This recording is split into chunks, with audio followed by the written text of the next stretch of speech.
The first episode of Season 1 opens with young Ertugrul, the second son of the Kayi tribe's chief, forging a sword alongside the tribe's ironsmith. The smith later hands Ertugrul a newly crafted blade named after the legendary Zulfikar, the sword of Hazrat Ali, R.A. The Kayi tribe, led by Süleyman Shah, is preparing to migrate to a suitable location before winter arrives. A grand meeting is about to be held in the presence of the tribe's nobles to decide their next move. While Ertugrul heads out on a hunt with his 3 warrior companions, Turgut, Bamsi, and Dogan, his elder brother Gundodu wants him to participate in the tribal meeting. But for Ertugrul, the hunt is his duty, while leadership responsibilities belong to Gundodu.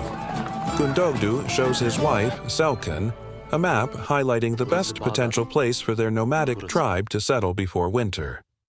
Meanwhile, the Knights Templar are plotting to destroy the Muslim world and take over Jerusalem.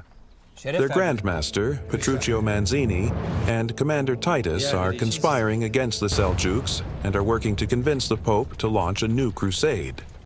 As part of their plan, the Knights Templar are transporting a Seljuk prisoner, Prince Numan, and his 2 children, Princess Halimi and young Prince Yiğit. The family attempts to escape but are recaptured by the Templars.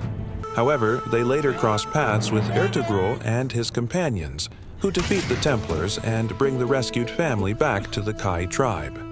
Back in the tribe, a trader arrives to sell goods and informs Süleyman Shah and his brother, Kurdoglu, that Sultan Alaeddin has conquered Konya but is concerned about the runaway prince. Chaos is spreading from Anatolia to Bursa, as the Mongols are causing devastation in Central Asia. At the same time, the Knights Templar are launching crusades, and locals are fleeing the Latin Empire of Constantinople due to ongoing oppression. It is a time of great distress for Muslims. News of the ambushed Templar unit and the prisoners' escape reaches Kara Toygar, a commander in the Seljuk army. Unknown to the Sultan, Kara Toygar has secretly allied with the Knights Templar and was helping them abduct Prince Numan and his family. When he investigates the ambush site, he realizes it was the Kayi tribe who intervened, and the dead Templar commander was Titus's brother. At the Kayi tribe's grand meeting, Süleyman Shah's eldest son, Gundodu, proposes migrating to Aleppo. He suggests offering their Alps, elite warriors, to fight in the Crusades in exchange for settlement land. Kara Toygar rides into the middle of the meeting and demands the return of the refugees. Süleyman Shah refuses, and Toygar gives the Kayi tribe 2 days to hand them over, threatening retribution in the name of the Seljuk Empire. As Titus buries his fallen brother, he swears revenge. Süleyman Shah decides to send Ertugrul as an ambassador to negotiate with Aleppo, leaving Gundodu extremely disappointed. Meanwhile, without Süleyman Shah's consent, Kurdoglu secretly meets with Kara Toygar and informs him that Ertugrul is behind the rescue. As Ertugrul and his 4 Alps set out on their journey, Kara Toygar promises to deliver Ertugrul personally to Titus. A plan is already underway to assassinate Ertugrul on his way to Aleppo. Back at the tribe, Selkan tries to convince Halimi to leave, but Ertugrul's mother, Haimi Anna, calls her out and warns her. While camping near a river, Ertugrul meets the mystic Ibn Arabi. That night, they are attacked by Toygar's men. Meanwhile, back in the Kayi tribe, Prince Numan, Halimi, and Yiğit are also attacked. Kurdoglu has secretly allowed the attackers in, betraying his brother Süleyman Shah. Fortunately, the ironsmith Deli Demir and the trader's helper Afshin manage to rescue them.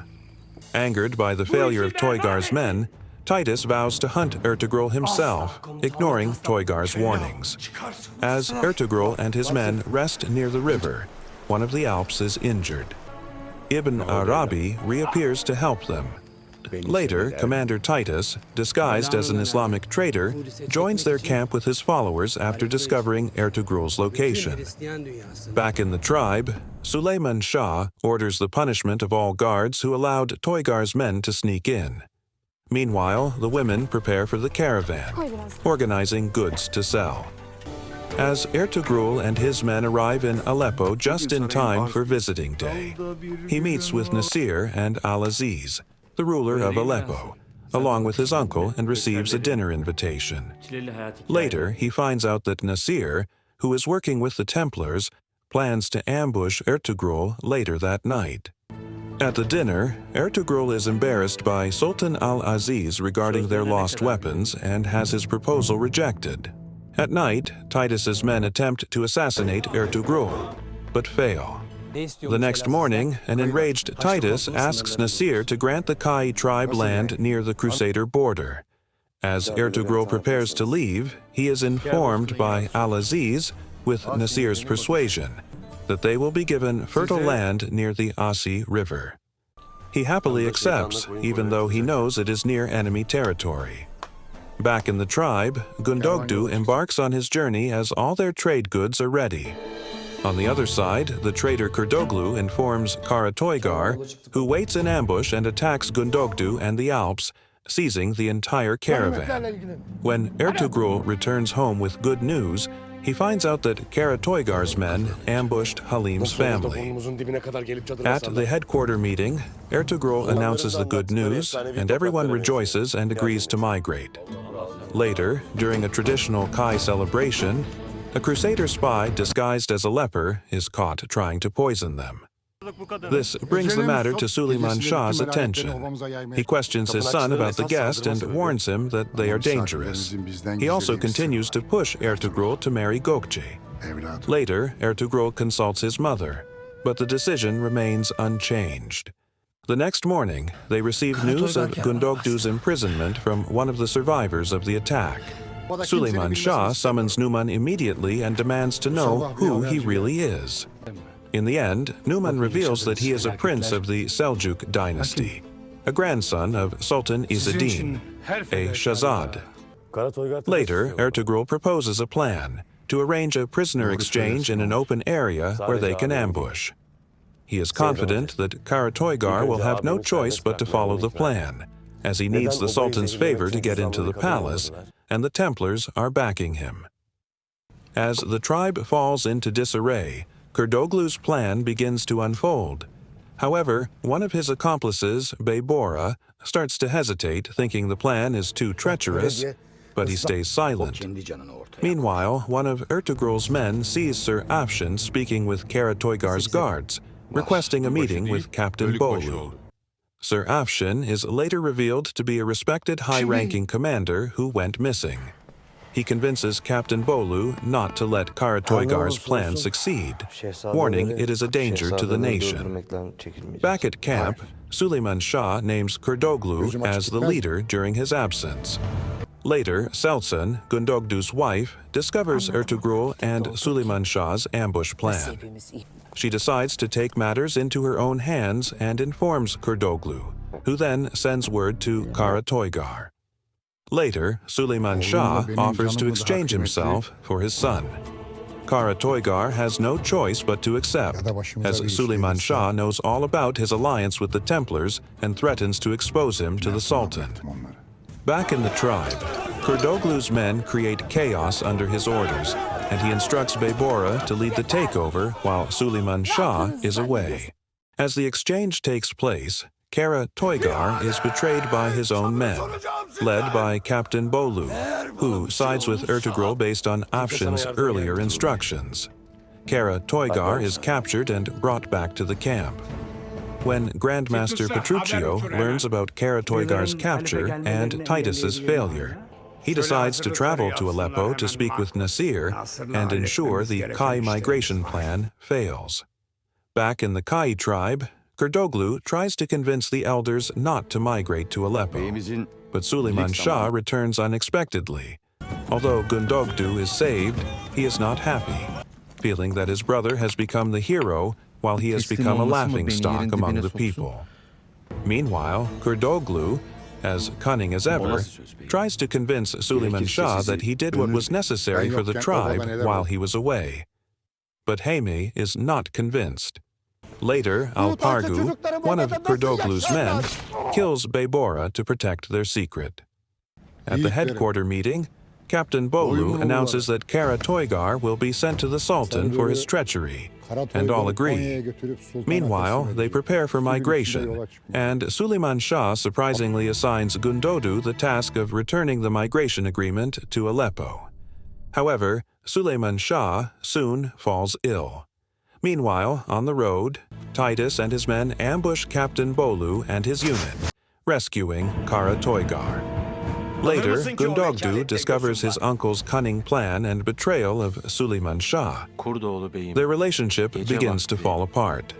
Ertugrul and Gundodu then make a plan. Ertugrul will take the Shahzad family to Aleppo first, and the rest of the tribe will migrate once everything is ready.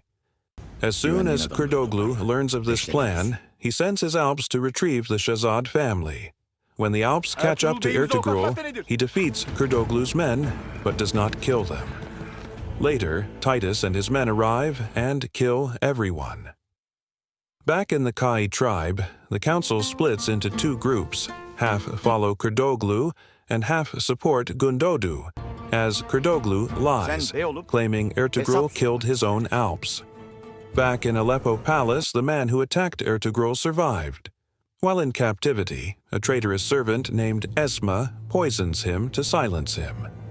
When Grandmaster Petruchio returns to the castle, he is awaited by Cardinal Thomas from the Vatican, who instructs him to recover the holy relic stolen by the disbelievers of Muhammadi, warning that the Pope is upset about the recent failures. Later, Petruchio visits his imprisoned brother, Giovanni, asking him to retrieve the holy relic from Ibn Arabi's Ark, promising to let him see his family. But Giovanni refuses. Back in the camp, Selkan asks Kurdoglu to kill Suleiman Shah while she creates a distraction. Later, she sends her husband to Suleiman Shah's tent to expose Kurdoglu. However, Kurdoglu escapes, and Suleiman Shah remains unharmed. Back at the castle, Eleonora is killed in front of her father, Giovanni Manzini, by the order of the Grandmaster, his own brother. Meanwhile, Titus ambushes Ertugrul and the Shahzad family. Halime is injured by Titus's arrow. During the fight, the group is separated. Yigit and Turgut Alp are captured by the Knights Templar. Back in the camp, Gundogdu instructs the tribe to begin migration, including the sick Suleiman Shah and Mother Hayme, to avoid the spread of infection that has broken out in the tribe. Ertugrul brings Halime to Ibn Arabi's place, where he also meets Prince Aziz's uncle, Atabeg. The traitorous servant, Esma, who is working for the Templars, whispers lies about Atabeg, claiming he silenced the captive traitor.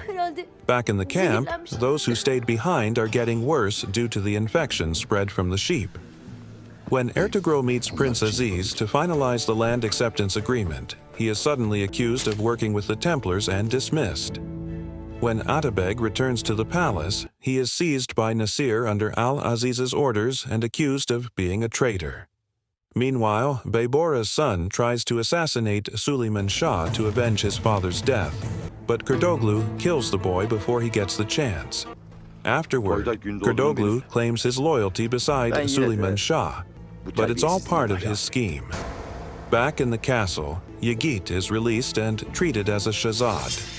The Templars try to convince him to admire and become one of them. When Sultana Layla hears of her uncle's imprisonment, she tries to convince her brother, but Al-Aziz is too deeply influenced by Nasir. Meanwhile, Isadora, the blood sister of Eleonora, arrives at the castle and asks about her sister. The Grandmaster lies, claiming Eleonora was killed by a prisoner while sneaking in. As expected, Nasir bribes the judge and witnesses, falsely accusing Aldin Tugrul Atabeg of treachery, which he firmly denies. When the nanny of Sultana Layla visits Ibn Arabi's place, she is asked to bring Halime to the palace, as her condition is worsening. Back in the Kayi tribe camp, Gundogdu decides to leave the infected people behind to join the already migrated group later. Suleiman Shah and the first wave of migrants arrive at their promised land, but they are denied entry by Aleppo guards as ordered by the Sultan. In the palace, Atabeg's judgment day comes to an end, and he is brought out for public execution. As all the citizens protest the decision, the rightful al-Din Tugrul is about to be beheaded. At the last minute, Ertugrul and his followers arrive to rescue Atabeg, and they escape. While Nasir and Esma try to hunt down Atabeg and Ertugrul, Sultan al-Aziz falls in love with the injured Halime. Back in the castle, Afshin disguises himself as one of the priests and follows his friend, Father Daniel. Later, when Ertugrul finds out that Halime was taken to the palace, he instructs his followers to track down the witness who falsely accused Atabeg in court. But Nasir and Titus get to the witness first and silence him. With no other choice, Ertugrul and his men decide to infiltrate the palace and capture Esma, while Ertugrul allows Nasir to capture him. As Gundogdu, Kurdoglu, and the rest catch up with Suleiman Shah's group, they learn about Ertugrul's capture from Deli Demir. As Atabeg tries to question Esma about her betrayal, Ertugrul is secretly released from prison by an insider. He then sneaks into Nasir's room and threatens to kill him, but Nasir escapes as the guards arrive. While trying to flee, Ertugrul meets Princess Layla, who gives him a place to hide inside the palace. Back in the castle, Isadora becomes suspicious about her sister's death and tries to contact Giovanni in the dungeon, with help from the captured Turgut Alp. As Suleiman Shah enters Aleppo and meets Atabeg, he invites him to stay with the tribe for his safety. He then visits Sultan al-Aziz and demands the release of his son from prison, declaring that the Kayi tribe will settle in the land they were promised. He warns that if the Aleppo army attacks, the Kayi tribe will not back down, for Allah is with them. He then returns to the tribe and begins setting up camp in Aleppo's promised land. Back in the palace, Al-Aziz summons Numan and reveals he knows everything about their Shahzad lineage, including that his son is captured by the Knights Templar. Later, Layla's nanny informs Al-Aziz about Ertugrul hiding in Layla's chamber. The Sultan rushes to the room, where he encounters Ertugrul and is taken hostage. Ertugrul uses the prince as a hostage and escapes. As the prince strikes his sister and accuses her of betrayal, claiming she helped their uncle's accomplice, Halime denies that Ertugrul is working with the Knights Templar. Later, the prince requests Halime's hand in marriage from Numan. Meanwhile, Ertugrul returns to the Kayi tribe and reunites with his family. But soon, rumors that spreaded by Kurdoglu earlier that he killed members of his own tribe was questioned by tribe people. Ertugrul draws his sword, places it down, and tells the people that if anyone doubts him, they can strike him down. He will not resist. But no one moves, and they begin to trust that he is telling the truth. Later, at the headquarter meeting, Ertugrul insists they must attack Aleppo and cleanse the corruption, claiming the Templars are behind the suffering of Muslims and the future of Jerusalem is in danger. Suleiman Shah agrees, and they begin preparations for war. Bir canımız alanın 1000 canını alacağız.